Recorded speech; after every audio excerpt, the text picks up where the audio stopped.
اسرار درون آستانه شما، این مقدسات خانه شما، آبروی اهل کاشانه شما. پذیرا باشید صدای رادیو پیام با برنامه آستانه. بسم الله الرحمن الرحیم. السلام علیکم و رحمت الله و برکاته. شنوندگان عزیز، باز با هم در برنامه آستانه هستیم. برنامه‌ای که در مهمترین موضوعهای عائلوی صحبت میکند و امروز خواستیم همراه شما عزیزان درس از زندگی پیامبر صلی الله علیه و سلم بگیریم و عنوان برنامه ما هم این از قصه زندگی پیامبر در زندگی خود درس گرفتن و یا 3 درس مهم حیات از 3 قصه پیامبر صلی الله علیه و سلم می باشد که اساساً شروع میکنیم از قهر شدن پیامبر صلی الله علیه و سلم با همسران خود که تا چه اندازه قهر شده بودند و آیا در شریعت این جایز است و اینچنین در برابر بردباری و صبوری پیامبر صلی الله علیه و سلم در وقتی بعضی از مشاکل‌های عائلوی و اینچنین تغافل و یا خود چشم پوشیدن پیامبر صلی الله علیه و سلم از بعضی خطاگی‌ها اگرچه جدی هم باشد. البته که الله سبحانه و تعالی در قرآن میگوید لقد کان لکم فی رسول الله اسوه حسنه. در حقیقت برای شما در پیامبر صلی الله علیه و سلم بهترین الگوی هست. پیامبر صلی الله علیه و سلم برای نفران مؤمن بهترین نمونه هستند که در زندگی خود باید پیروی کنند. و اینجا اگر به زندگی پیامبر صلی الله علیه و سلم نگاه کنیم، بهترین شوهر، بهترین پدر، میتوانیم بگوییم بهترین فرزند و اینچنین بهترین قائد مسلمان ها و یا بهترین حاکم مسلمان ها بودند که تا همین روز یگان فرزند آدم مثل پیامبر صلی الله علیه و سلم را به دنیا نآورده است. چون موضوع ما موضوع عائلوی هست و اساساً درباره مسئله های خانه‌داری صحبت میکند، بیایید یک چند نمونه عبرت یا خود درس زندگی از قصه پیامبر صلی الله علیه و سلم همراه همسرانشان داشته باشیم. پیش از همه شروع میکنیم درباره قهری که پیامبر صلی الله علیه و سلم را در زیاد از حدیث ها درباره مهربانیشان، صبوریشان و اینچنین درباره با زنها در اکثریت حالت ها مراسا کردن میخوانیم و میدانیم. اما نگفته نماند که یک مرد برابر این که مهربان باشد باید سیاست هم داشته باشد، برابر اون که شوخی و هزل داشته باشد جدیت هم داشته باشد، برابر این که به بسیار چیزها اجازه دهد رخت سرخ هم داشته باشد و حد و حدودش را هم داشته باشد که همسرش بداند که به این حد و حدود اگر نزدیکی کرد دیگر به حریم شوهرش داخل شده ایستاده است و حقوق شوهرش را پایمال کرده ایستاده است. و حالت‌های هم هست که بعضی از خانم‌ها با یک موعظه عادی می‌توانند عموماً تغییر یابند، اما زن‌های هم هستند که تا اینکه شوهرها قهری نشدند و جداً مسئله را نگرفتند هرگز اصلاح نمی‌شوند. ولی اینجا در زندگی پیامبر صلی الله علیه و سلم هم چنین حادثه شده بود. اینجا نگاه می‌کنیم به کتاب صحیح بخاری که درباره قهر شدن پیامبر صلی الله علیه و سلم خودی حضرت عمر به ما حکایت میکنند. حضرت عمر رضی الله تعالی عنه میگویند ما وقتی در مکه بودیم اساساً مایان بالای همسران خود یا زنهای خود تحکم میکردیم. یعنی اساساً گبروا و یا سردار عائله و نفری که گپش گذرا بود این مردها بودند. اما وقتی به مدینه آمدیم دیدیم که در مدینه عکس است، در اکثریت عائله ها به جای مردها زنها حکم فرمایی میکنند و در بسیار کارهای شوهران خود دخالت میکنند. و البته که زنهای مهاجر هم از زنهای انصار یا خود اهل مدینه تاثیر گرفتند که حتی بار همسر من به من صدایش را بلند کرد و در یکی از موضوعها با من جدال کرد و من به او گفتم که به من صدایت را بلند نکن. و وقتی این را گفتم او به من گفت که تو در نزد پیامبر صلی الله علیه و سلم کی هستی ای عمر؟ همسران پیامبر و پیامبر صلی الله علیه و سلم صدا بلند میکنند و حتی دختر خودت حفصه هم گاهی می شود که تمام روز با پیامبر قهری می شود، در حالی که همسران پیامبر صلی الله علیه و سلم و پیامبر الله صدا بلند میکنند. اگر من به تو صدا بلند کردم هم هیچ باکی ندارد، پس این چیز امر طبیعی است. حضرت عمر میگویند وقتی این رو شنیدم به خشم گفتم اگر حفصه دختری من هم و پیامبر صلی الله علیه و سلم صدا بلند کرد خواب و خسیر، در حقیقت زیان دید، خسران و زیان دید اگر به پیامبر صلی الله علیه و سلم صدا بلند کند. و دویده آمدم و به خود حفصه نصیحت کردم که دخترم، پیامبر صلی الله علیه و سلم مرد عادی نیست، پیامبر الله هست، مبادا پیامبر را به غضب اندازی و غضب الله بالایت فرود آورد. برای همین با پیامبر صلی الله علیه و سلم مجادله نداشته باش و هرگز با پیامبر صلی الله علیه و سلم قهری نشو. و این چنین یک چند نصیحتی دیگر. و در اینجا در دوامش حضرت عمر میگویند و در من همسایه هم بود که بعضی از روزها او به درس‌های پیامبر صلی الله علیه و سلم میرفت یا خود صحبت‌های پیامبر صلی الله علیه و سلم را او میشنوید و آمده به من میگفت. بعضی از روزها من میرفتم و گوش میکردم و به او میگفتم، چون ما به جز امر دعوت و یا طلب علم دیگر کار و زندگی و طلب رزق هم داشتیم. روز من با فرزندا و دیگر زندگی مشغول می شدم و از بعضی حدیث ها محروم می شدم که او دویده آمده به من می گفت. حتی بار نصفه شب آمده دری مرا زد و من ترسیده برآمده گفتم که یگان امر مهم می شده است، شاید پادشاه ظالم دشمن به مدینه هجوم کرده ایستاده باشد. این چه امر است که در نصفه شب اینقدر در را سخت تو میزنی؟ او به من گفت از دشمن هم بدتر امر شد. پیامبر صلی الله علیه و سلم تمام همسرانش را در یک بارگی طلاق داد و خودش باشد در یک اتاق چته که فقط مخصوص خودشان بودند در آنجا نشستند.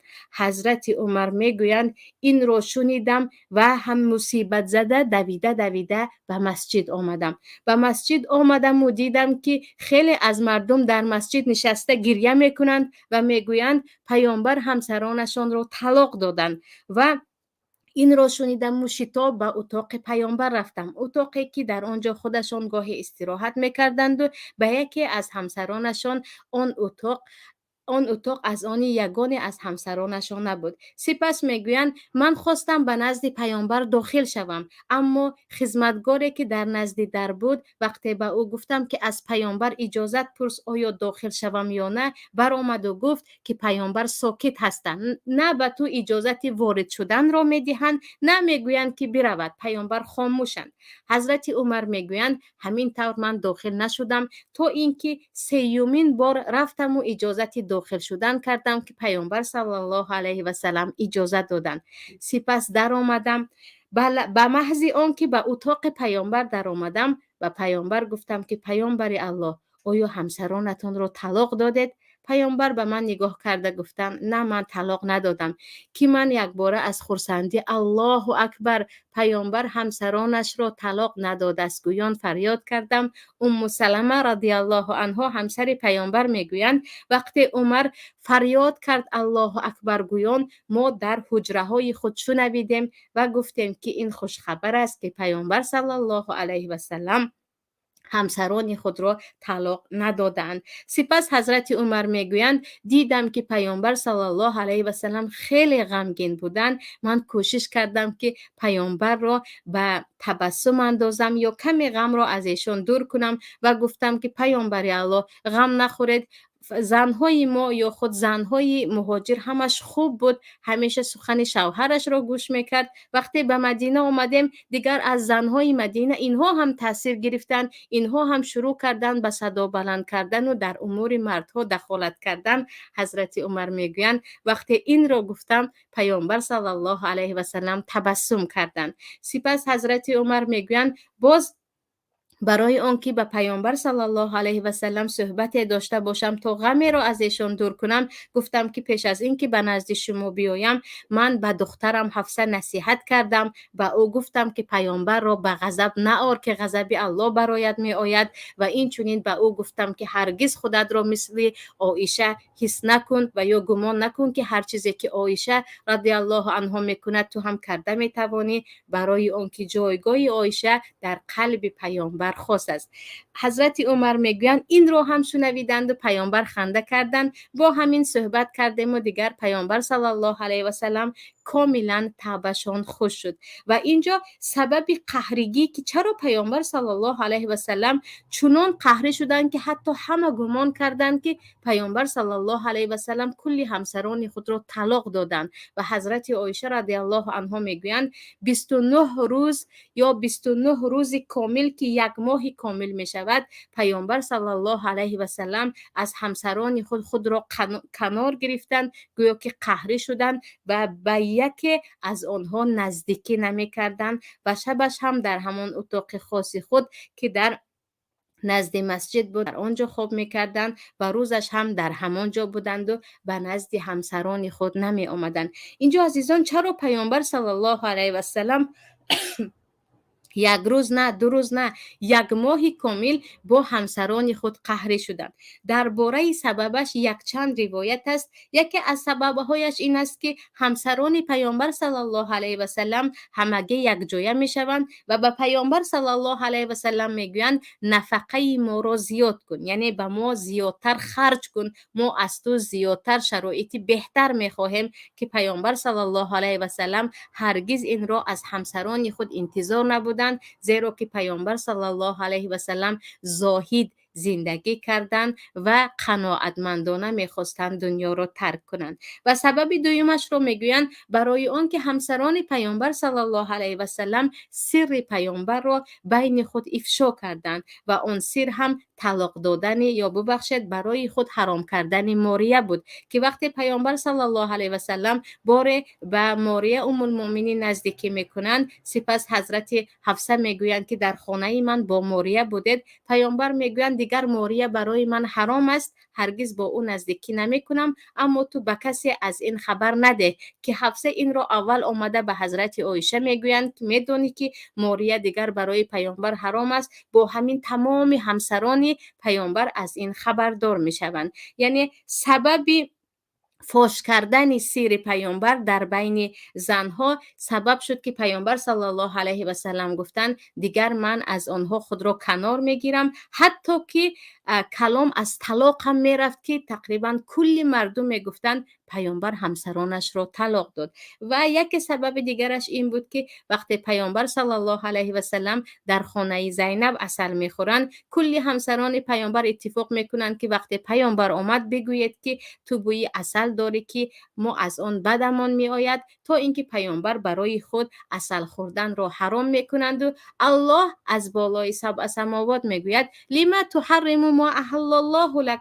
پیامبر الله چرا برای رضایت همسران خود آن چیزی که حلال است برای خود حرام میکنی؟ عسل برای تو حلال است، نباید به خاطر همسرانت آن را حرام کرد. یعنی به سبب شما به من الله عتاب کرد، به سبب شما به من آیت نازل شد، به سبب شما من حلال را برای خود حرام کردم. گویان دیگر پیامبر صلی الله علیه و سلم با همسران خود یک روز و دو روز نه، آن هم 29 روز کامل که در شریعت ماه یا 29 روزه یا 30 روزه هست، با همسران خود قهری می شوند. اما پس از 29 روز دیگر آشتی می کنند و به نزد همسران خود می آیند. در این وقت آیت نازل می شود که الله می گوید یا ایها النبی قل لازواجک ان کنتن تردن الحیاة الدنیا و زینتها فتعالین امتعکن و اسرحکن سراحا جمیلا.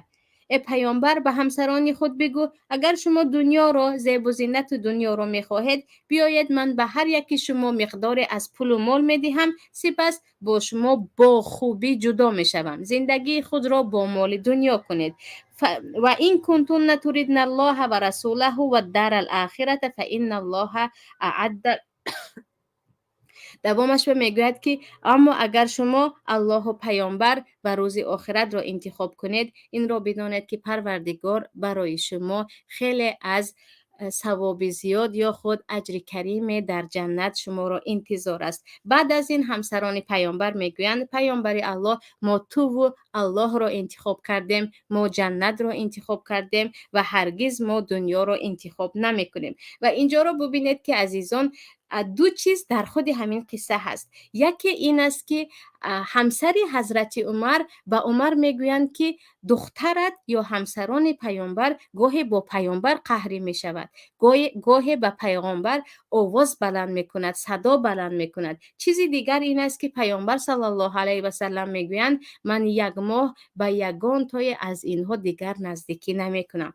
پس در حیات زن و شوهری گاهی هم می شود که هیچ علاج نیست بجز این که شوهر بگوید تا اینکه تو اصلاح نشوی یا تا اینکه دیگر من یک بار حواسم را جمع کنم و جدا در این باره فکر کنم، دیگر به نزدت نمی آیم، مدت از تو دور می گردم. و یا گاه هم حالتهای هم هست که می شود که شوهر خیلی کارهای بد دارد. اینجا پیامبر صلی الله علیه و سلم را البته که مثال نمی آوریم. بعضی از خواهران می گویند شوهری من یک چند گناه ها دارد اما من هرگز قهری نمی شوم برای اون که نمی توانم. اما حالتهای هم هست که محض قهری شدن سبب می شود که طرف مقابل اصلاح شود، ولیکن قهرگی هم باید مدتی معین داشته باشد. قهرگی که تا 4 ماه می رود در اسلام گناهی کبیره است و در این وقت مرد حتما تا 4 ماه نشده یا باید از قهرگی برگردد یا اینکه همسر خود را طلاق دهد. و اینجا را دیدیم که پیامبر صلی الله علیه و سلم در حیات خود برای آنکه همسرانشان اصلاح شوند و از خطاگی خود برگردند مدتی کوتاه هم نه تا 1 ماه قهری شده بودند. و چیزی دیگر در آن است که عزیزان اگر ببینیم اینجا حضرت عمر میگویند پیامبر صلی الله علیه و سلم تصمیم گرفتند که از همسران خود یک مدت دور باشند و خود را کنار گرفتند. در اتاقی که هیچ کس نیست تنها به تنها می نشستند و حتی میگویند وقتی من آمدم دیدم که در روی بوریا خوابیده اند یا تکیه کرده اند. پس گاه شما خیلی حالتتان بد است و نمیدونید اصلا چی کار کنید، نمیدونید با کی حرف زنید، با کی شکایت کنید، از کی به کی بگویید. بهترینش این تنهایی است. انسان در خلوت خود به چیزهای دست مییابد یا فکرهای به سرش میآید که بعضا از مشورت حکما هم به دست او نمی آید. برای همین انسان های هستند که مشکلی کوچک شد دویده به نزد پدر و مادر می روند، چی زن چی مرد، دویده به خویش و تبار به دوست و دوگانه ها خبر می دهند. و الان که دیگر این تلفن هست و کل دنیا در خانه ما هست، همین که یک کوچکترین مشکل شد دویده به پدر و مادر زنگ میزنند که ببینید عروستان چنین گفت، یا یکی دخترک زنگ میزند که ببینید داماد چی میگوید، ببینید شوهر چی میگوید. مشکلی را از هستیش بزرگتر میکنند.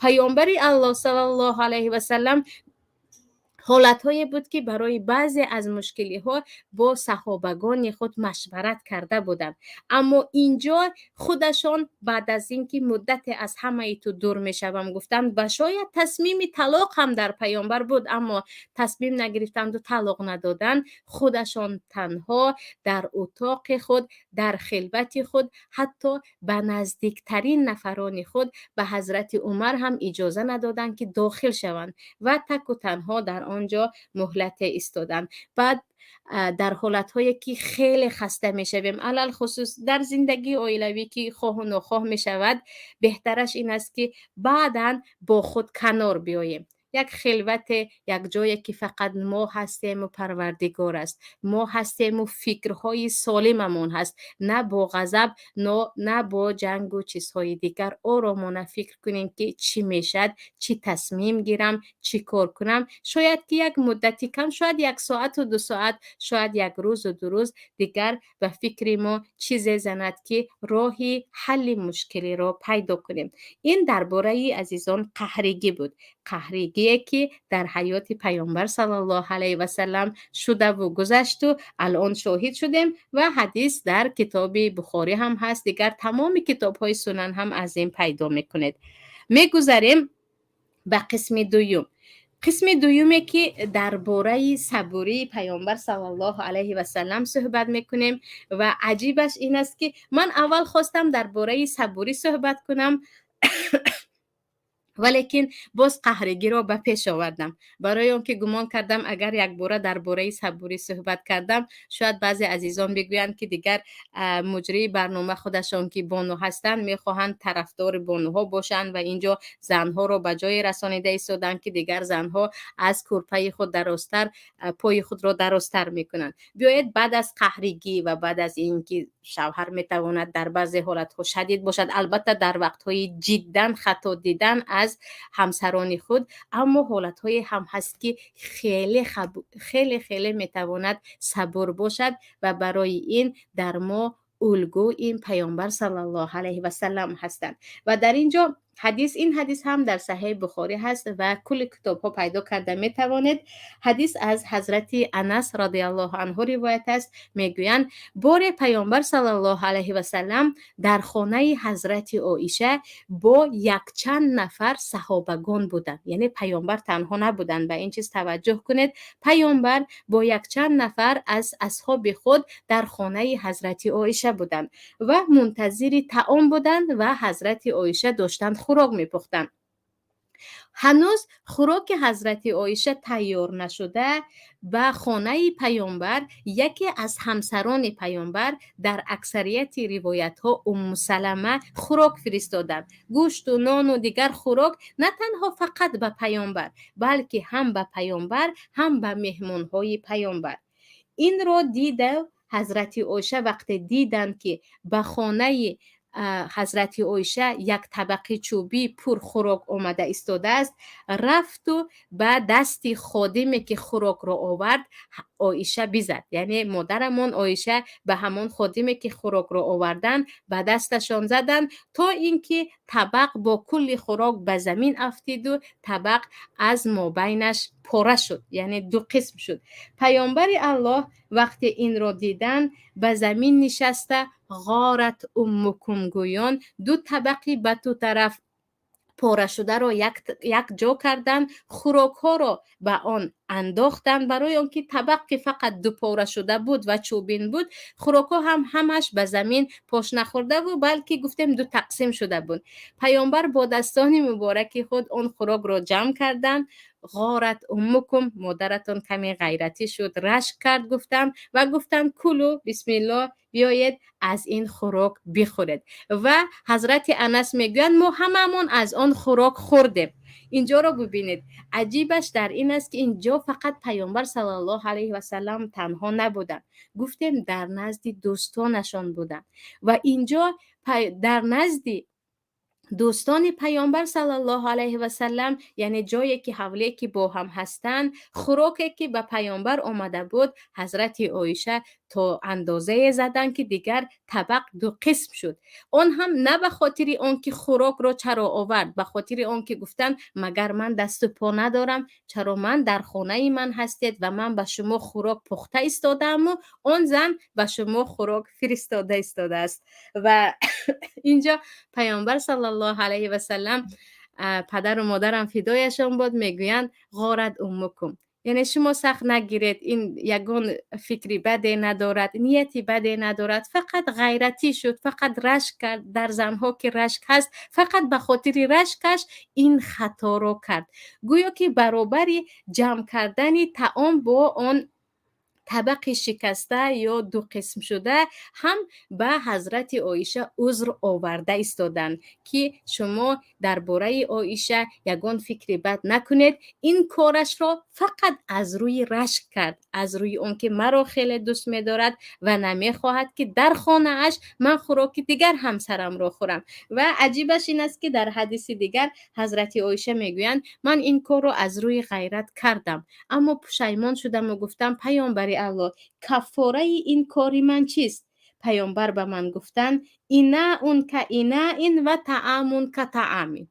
اگر تو کفاره رو میخواهی پس عیناً مثل طبقش طبق، مثل خوراکش خوراک میپذی و به ام سلمه برمیگردانی. یعنی همون کاری که تو ویرانش کردی ساز میکنی و برمیگردانی. و اینجا رو ببینید که بعضی ها هستن که اگر فقط یک کم صدای زن در حولی شوهر بلند شد و خدای نکرده در نزد یکی از خویشاوندان بلند شد، در همان لحظه حتی میگویند تو 3 طلاق هستی، صدایت رو در نزد دوستم بلند کردی، صدایت رو در تلفن بلند کردی، تو اصلا صدا بلند کردی. یعنی یک کمترین کوچک که زن هم دیگر انسان است، گاهی می شود که خودش را تماما به دست گرفته نمیتواند، چگونه که حضرت عایشه دیگر خودشان را به دست گرفته گفتیم کنترل کرده نتوانستند. ولی که مردهایی هستند که این چیز رو عموما قیامت میدونن، گویا که بلند شدن صدای زن علل خصوص در حولی یا در جایی که یگان مهمانشان هست کسی هست، این دیگر قیامت است و حتما جزای این زن طلاق باشد. ولی چگونه که گفتیم زن هم انسان است و او نمیتواند که در بعضی از حالتها از کلامش یا خودش را از کاملا به دست گیرد و نمیتواند که همیشه مواظب زبانش یا کردارش باشد. چگونه که مردها گاهی خود را از دست میدهند و غضب در همه جا هست، زنها نیز خود را گاهی از دست میدهند. و اینجا دیدیم که پیامبر صلی الله علیه و سلم برابر این اشتباه بزرگی که گفتیم مادرمون عایشه کردن، نه عایشه را سرزنش کردن، نه گفتن تو صدا بلند کرده و از خانه برو، نه چیزی دیگر، بلکه عذر حضرت عایشه را به اصحاب خود بیان کردند و گفتند فقط غارت، فقط ایشان به من رشک کردند و این را فقط از روی اینکه رشکش زیاد است کرد، نه از روی بد اخلاقیش یا چیزی دیگر. که خیلی که دیدیم حتی میگویند خوراکش رو عیناً مثل خوراک، طبقش رو عیناً مثل همان طبق به ام سلمه برگردان. ولیکن ام سلمه خودشان هم دیگر همسر پیامبر صلی الله علیه و سلم بودند. وقتی که طبق را حضرت عایشه میدهند میگویند عایشه در نزد خود نگه دار، طبق از آن خود آن که شکست آن هم دیگر بلا به پس سرش هیچ باکی ندارد. و این صبوری پیامبر صلی الله علیه و سلم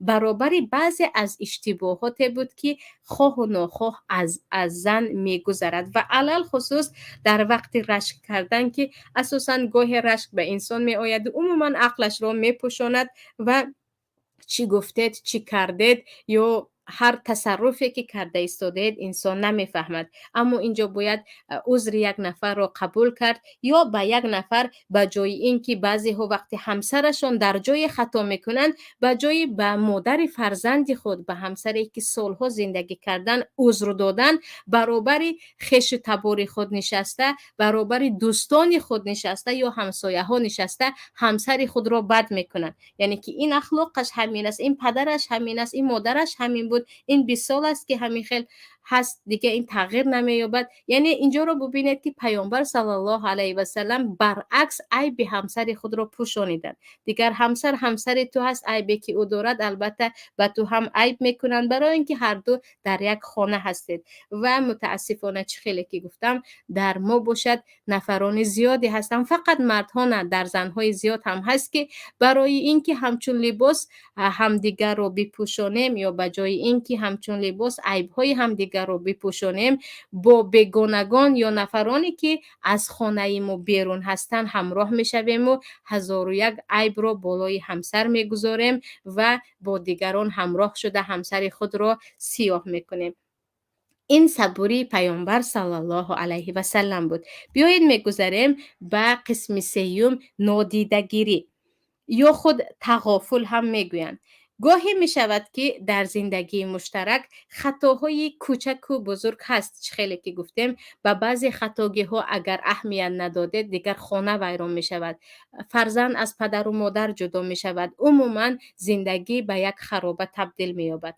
اما خطاگی های هم هست که بهترش این است که چشم پوشید یا اینکه قسمی از آن را به اعتبار گرفت و قسمی از آن را به اعتبار نگرفت. و وقتی انسان خواه با همسر خود، خواه با بیگانه ها و عموما با جامعه در تغافل در قسمی از خطاگی هایی که اونقدر جدی نیست چشم پوشیده زندگی میکند، در این وقت میبینید که بالاترین اخلاق را نصیب میشود. و درباره این هم خودی پیامبر صلی الله علیه و سلم اول شده الگو میباشند که خودی الله در قرآن تعریف کرده میگوید و اذ اسر النبی الی بعض ازواجه حدیثا فلما نبأت به و اظهره الله علیه عرف بعضه و اعرض عن بعض.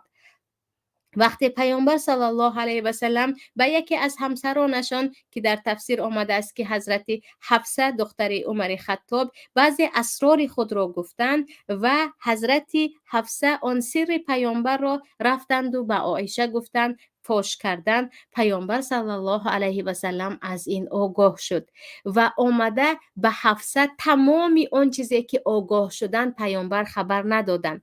تو بعضی از چیزها را گفته ای یا همین چیزها را گفتند و بعضی آنها را اعرض عن بعض نگفتند. یعنی همه گناه های حفصه را رو برو نشسته نگفتند. هر خطایی که هر افشای سری که حضرت حفصه کرده بودند پیامبر نگفتند و قسمی از آن را گفتند و قسمی از آن را نگفتند که این عین مردانگی است. وقتی یک نفر الکی در نزد شما خجالت شد، الکی اولی کلام را شروع کردید او معذرت خواهی کرد یا دیگر در شکل او دیدیم که خجالت شده ایستاده است، از کرده اش پشیمان است، حتمی نیست که کلی عیب‌های او را گوییم، کلی تمامی سیاهکاری که کرد از رویش به گفته خودمان بگیریم. برای همین در یکی از حدیث ها پیامبر صلی الله علیه و سلم میگویند کبیره ترین کبیره ها، بزرگترین گناه های کبیره این است که آبروی یک نفر مسلمان رو تو نابود کنی. و وقتی که یک نفر رو کلی خطاهایش رو به او گفتید و الکی او از مقدمه کلام فهمید که خطاش چی است، اما شما تا زیر رفتید و دیگر او کلن تمامی زمین را بالا کردید، او خیلی خجالت می شود و علل خصوص در بین زن و شوهر که متاسفانه خیلی زیاد است، می شود با یک جمله کوتاه یک مشکلی که بود گفت و گذرانید و دیگر نفر مقابل معذرت خواهی کرد، اما ما دیگر از همین روزه اش تا 10 سال پیشتر و بابا و عمه و خاله و همه را یک جا میکنیم و همه اون رو هم یک باره گفته خودمان را خالی میکنیم که عموما این از اخلاق جوان مردان یا این از سنت پیامبر صلی الله علیه و سلم نیست. و درباره اینکه شوهری که عموما تغافل میکند در بعضی از خطاگی ها از روی همسر نمیگیرد یا اینکه گفتیم همه چیز رو یک به یک اهمیت داده به کنجکاوی و چیزهای دیگر دست نمیزند، خیلی بین زنی خود و بین مردم هم محبوب است. در این باره حدیث دیگر در صحیح بخاری هست درباره زنهایی که با هم 11 نفر بودن خطا نکنم با هم یک جا میشوند و همه درباره اسرار همسر خود میگویند.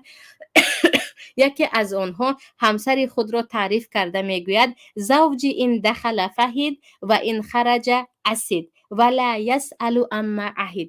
همسر من باشد وقتی به خانه آمد پلنگ است و وقتی از خانه برآمد شیر است و هرگز از آن چیزی که به من داد یا از کارهایی که پیشتر شد از آن نمیپرسد. معنیش این است که پلنگ یکی از حیوان‌هایی هست که خیلی در غفلت بودن رو دوست می‌دارد، یعنی میخورد و خوب میکند، پروای چیزی زیاد ندارد. و این زن هم که از زنهای در زمان جاهلیت بود میگوید شوهر من عیناً چنین خاراکتر دارد یا صفت دارد، وقتی به خانه آمد آرام است، این رو چرا نکردی، خوراک چرا گرم است، دیگر اینجا رو چرا چنین نکردی، برای چی چنین گفتی، به این کارهای هیچ دخالت نمیکند. اما در کوچه خیلی شجاع است. در کوچه همیشه در کمین است. اسد یعنی شیر است که شیر رو میدونیم که چقدر هم جسور هست و هم دیگران از آن میترسند و هرگز ذره برای خود هیچ ضرری را قبول ندارد. و در دوامش میگوید ولا یسأل عما عهد، و چرا این کردی، پول داده بودم چیکار کردی، امروز خرید کرده اومدم چی پختی، فلان مادرت به چی دادی. یعنی چیزهای عادی که در خانه اصلا به او رابطه ندارد، اصلا کار زنها است، به آن دخالت نمی کند. که مردهایی که زیادی درباره آشپزخانه و خانه و خواب و دیگر پرده و به هر چیز اگر دخالت کنند، دیگر زن هم از این بیتاب می شود، یا گفتیم از این دلگیر می شود و می گوید نمیدونم در این خانه ما چند نفر هستیم که تماما تدبیر منزلی یا خود کارهای خانه را به دوش گرفته هستیم. پس سیومین خصلتی که از زندگی پیامبر برای فقط مردها نه، هم مرد و هم زن این درس باشد، این تغافل می باشد. بعضی از زنها، بعضی از خواهرها هم عیناً چنین مشکلی دارند. یگان خطای کوچک یا بزرگ از شوهر سر زد یا سالهای پیش سر زده بود، الکی او از آن توبه کرد، اصلاح شد، اما دم و بدم یعنی با مرور زمان آن را خاطر رسان کرده میستند. زمانش همیخیل کرده بودید که، و حتی به فرزندها از آن گفته میستند که پدرتون در جوانیش چنین کرده بود یا عمتون در جوانیش چنین بود است، در حالی که عزیزان این چیزها فقط خنکی یا خود پاره کردن عائله های ما است. از گفتن عیب های پیشتره، علل خصوص از گفتن عیب هایی که در کودکی هر یک کودک هم میکند، در نورسی و جوانی هر یک جوان هم میکند، از اینها هیچ فایده نمیگیریم. بهترش که گذشت علل خصوص اصلاح شده باشد، با همین روزه زندگی خود زندگی کنیم و به آن چیزها عموما اهمیت هم ندهیم و خاطر رسان هم نکنیم که غرض از خاطر رسان کردن را نمیفهمیم که در چی است. غرض از خاطر رسان کردن بار دیگر نفری که همسر ما هست یا دوست ما هست، او را دیگر باز یک بار دیگر سرخ کردن و شرمنده کردن است، یا غرض از خاطر رسان کردن لذت بردن برابری آبروی یک نفر رو بردن است که متاسفانه خیلی از بیماری های خبیث است. گفتیم خیلی پلیدی هست که نفرانی که یک نفر رو از گذشته هایش میگویند و آبرویش رو میبرند و باز لذت هم میبرند، که پناه به پروردگار از این بیماری الله همه را نجات دهد. پس میتوانید با تغافل، نادیدگیری در زندگی همین روزه، بعضی خطاگی هایی که در همه هست، در ما هم هست، در طرف مقابل هم هست، خواه و نخواه انسان است میشود نادیدگیری کرد، یا بعضی از خطاگی های جدی که علنا کرد و توبه کرد و پشیمان است و گفتید خجالت میشود، بهترش طرف مقابل رو کی هم که نباشد، خواه شریک حیات، خو خویش و تبار، خو دوست دوگانه، بهترش این که از آن یادآوری نکنیم. و این بود عزیزان 3 موضوع اساسی که چی در حیات مشترک، چی در معامله با مردم اگر از این استفاده کردید، بدانیم که موفق میشویم. برای آن که این 3 خصلت عادی نیست، خصلت معلمی بشر هست که به ما سنت گذاشتند و رفتند، و الله هم تاکید میکند که شما وقت اطاعت پیامبرتان را کردید هرگز ضایع نمیشوید. حاضر باشد نگاه میکنیم به قسم سوال ها، و اگر عزیزان سوال فرستاده باشد به سوال ها تا قدر توان جواب میگویم. اینجا سوال اول: من با همسایه ام 10 سال است، قهریم. در مدت 10 سال چندین مراتب دست به گریبان شدیم. فرزندان پروای این را ندارند، یار و رفیقند. چند بار در ایامی آشتی میکنیم، 1 هفته نمیگذرد باز رزبار سر میشود. چیکار کنم که از شر این همسایه خلاص شوم؟ پیش از همه این مشکلی ها یا گفتی روزها رجده هایی که بین همسایه ها هست از قدیم هم بود، در زمان پیامبر صلی الله علیه و سلم هم بود که تا امروز هست. برای همین درباره حق جار و درباره همسایه بد و اینها حتی در قرآن کریم و در احادیث پیامبر صلی الله علیه و سلم هست. و اینجا البته که چی کار کنیم که از این همسایه خلاص شویم، باید بدونیم که مشکلیتون در چی است. اگر در حقیقت همسایه خودش انسانی بدی هست که بجز شما با همه مشکلی دارد، یگان بیماری دارد، چیز دیگر، بهترش با این فقط السلام علیکم و علیکم السلام، دیگر یگان نزدیکی نداشته باشید. برای اینکه چنین انسان‌های بیمار هم هستند که بهترش برای از شر آنها خلاص شدن انسان خودش را از او دور میکند و فقط سلام علیک میکند. اما اگر گفتید که نه، با شما یک مشکلی شخصی خانوادگی دارد، البته که از پس اون مشکلی خانوادگی شوید و ببینید که از کجا میتوانیم حل کنیم. اما گفتید یک انسانی عصبی بیمار است، دیگر و عارض عن الجاهلین، چگونه که الله میگوید از اهل جهل رو گردانید و اینها فقط سلام علیک دوام دهید و دیگر یگان رفت و آمد یا اینکه نزدیکی رو هرگز با اینها نباید داشت، برای اینکه هرچه نزدیک شدیم آتش آنها مثل علف دیگر میسوزاند. سوال دیگر: من بسیار وقت میبینم شوهرم دروغ میگوید، میفهمم اما به خاطر پیشگیری غربت دم نمیزنم. گاهی اشاره میکنم که دروغهایش را میدانم اما چه خیل کنم اصلاح شود نمیدانم. پیش از همه خواهر عزیز، درباره دروغ گفتن شوهر، این هم یک مسئله هست که یک باره هیچ چیز گفته نمیتوانیم، برای اینکه باید مصدر دروغ را فهمیم که چرا دروغ میگوید. آیا از ترس شما دروغ میگوید؟ برای اینکه بعضی از مردها در حقیقت از داد و فغان یا قهر و از ناز و از مشکلی های خانه از زن میترسند و گپای دروغ در همه مسئله میگویند. کار نکردن هم کار کردن میگویند. به مادر هدیه داده باشند هم ندادم میگویند. زنی دویم داشته باشند هم ندارم میگویند. همش به خاطر اینکه از زن میترسند و نمیخواهند مشکلی زیاد شود. پیش از این یک چند بار راست گفتند و تجربه کردند، دیدن که مشکل زیاد شده ایستاده است، میگویند بهترش دروغ گویم و دیگر سر خود را به غربت ناندازم. انا در اینجا پیش از همه مشکلی در خود زن است که اونقدر شوهر را به جای رسانیده است که شوهر دیگر به دروغ که گناه کبیره است راضی است و جای اون که با زنش جنگ بازد. اما مسئله دیگر هم هست که دروغ‌های عادی که از کوچکی چنین تربیت شد، یعنی بعضی انسان‌ها دروغگو هستند، کذاب هستند به گفته خودمون، آنها از خردی در عائله دروغ میگفتند و حتی عائله‌های هم هستند که با دروغ مشهور هستند، یعنی کل عائله را همه دروغگو میگویند. ببخشید.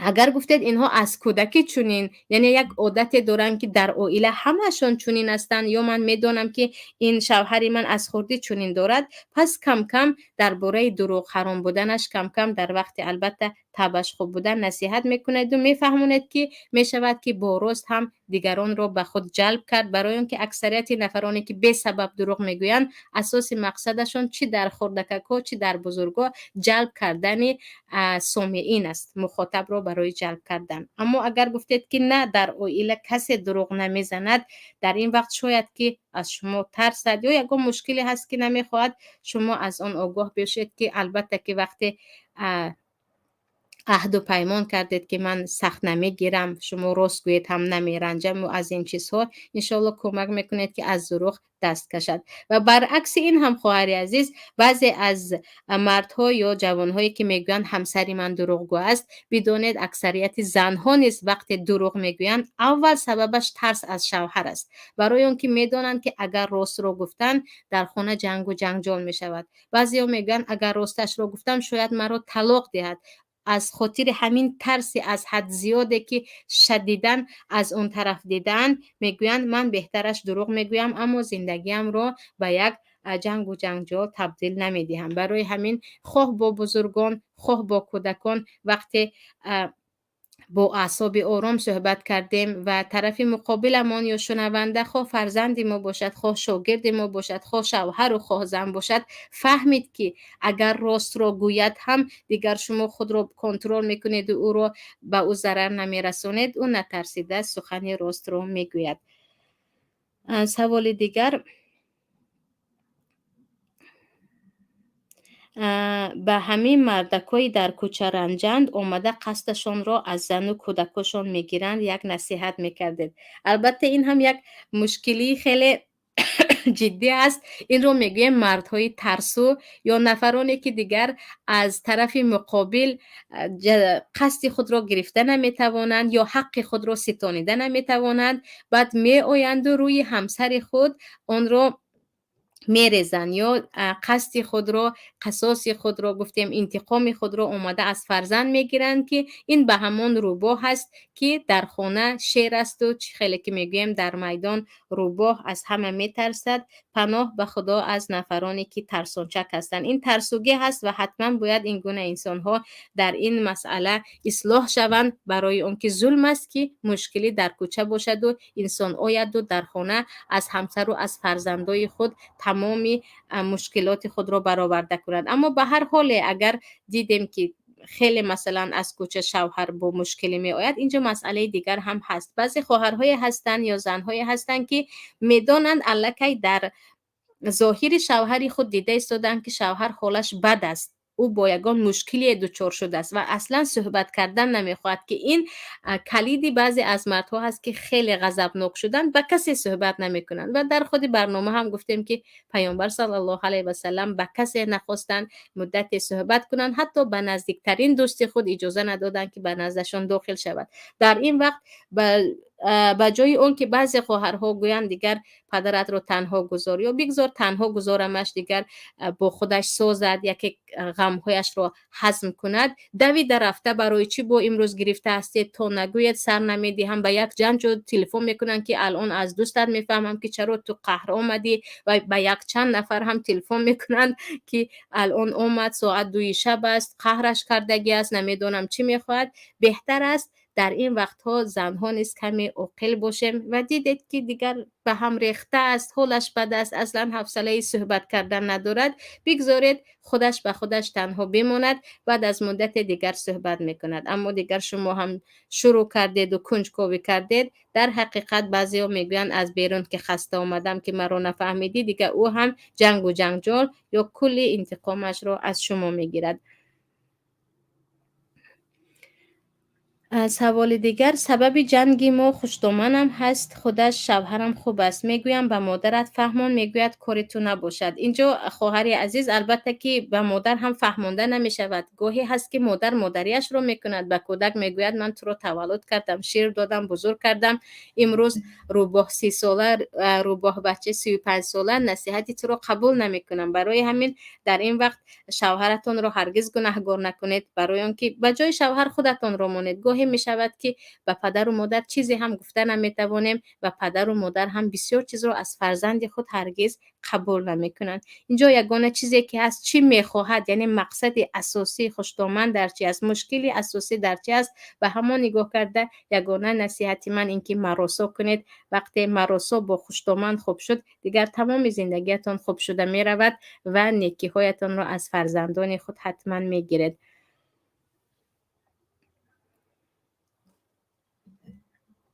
فرزندان اگر به نماز روزه به اسلام کلان شده باشند چگونه دعوت کردن ممکن؟ اسلام را دیر قبول کردیم، فرزندان حیف شده ایستادند. درباره فرزندان را چیکار کنیم؟ پیش از همه در این وقت اگر فرزندها کلان شدند برایشان محیط سازید که در آنجا فضای اخلاقی دینی باشد. یعنی وقتی که با دوست ها یا عائله هایی که اسلامی هستند زیاد رفت و آمد میکنیم، علل خصوص بچه ها یا جوان ها که از همنشین خود زیادتر تاثیر میگیرند، در اینجا زیادتر تاثیر میرساند. در بسیار وقتها از آن که پدر و مادر به فرزند بزرگ شده خود تاثیر دهند، دوست و دوگانه ها زیادتر تاثیر میدهند و البته دوستا، استاد یا مربی که همچون پدر و مادر و همچون یک دوست و هم یک رفیق با فرزند شما نزدیک می شود. البته با مهیا کردن یک محیط اسلامی، با رفت و آمد کردن با یگان عائله های اسلامی یا همسین سالان فرزندان شما که اهل اسلام باشند و با انتخاب کردن یکی از مربی خوب، اگر شرایط داشته باشید هجرت کردن به یکی از کشورهایی که در آنجا از اسلام زیادتر با خبر می شوید، انشاءالله که اصلاح می شوند. و البته که دعای پدر و مادر در برابر فرزندان همیشه اجابت است، زیاد در حقشان دعا کنید. به خانه از سفر خبردار نکرده دیر آمدن ممکن نیست میگویند این راست است البته این راست است. در این باره حدیث هم هست که پیامبر صلی الله علیه و سلم میگویند وقتی از سفر آمدید به خانه‌تان داخل نشوید تا اینکه اهل خانواده رو خبر دهید. و تفسیرش هم ببخشید حدیث رو مفصل‌تر هم در خود بخاری هم آمدگی است که میگویند تا اینکه زن برای همسر خود آمادگیش رو گیرد، مویهایش رو شانه زند و عموما برای همسرش آماده باشد. برای همین الان که تلفن هست پیشتر خبرچی رو میفرستادن. پیامبر صلی الله علیه و سلم وقتی از سفر نزدیک میشدن هنوز به مدینه ندر آمده، خبرچی دویده آمده میگفت دیگر پیامبر همراهی اصحابشان یعنی مسافرین آمده ایستادن. الان که تلفن داریم با یک اس ام اس گفتیم یا با یک رساله خردکک با یک زنگ میشود این سنت رو انجام داد و حداقل یک روز پیش خبر داد که من آمده ایستادم.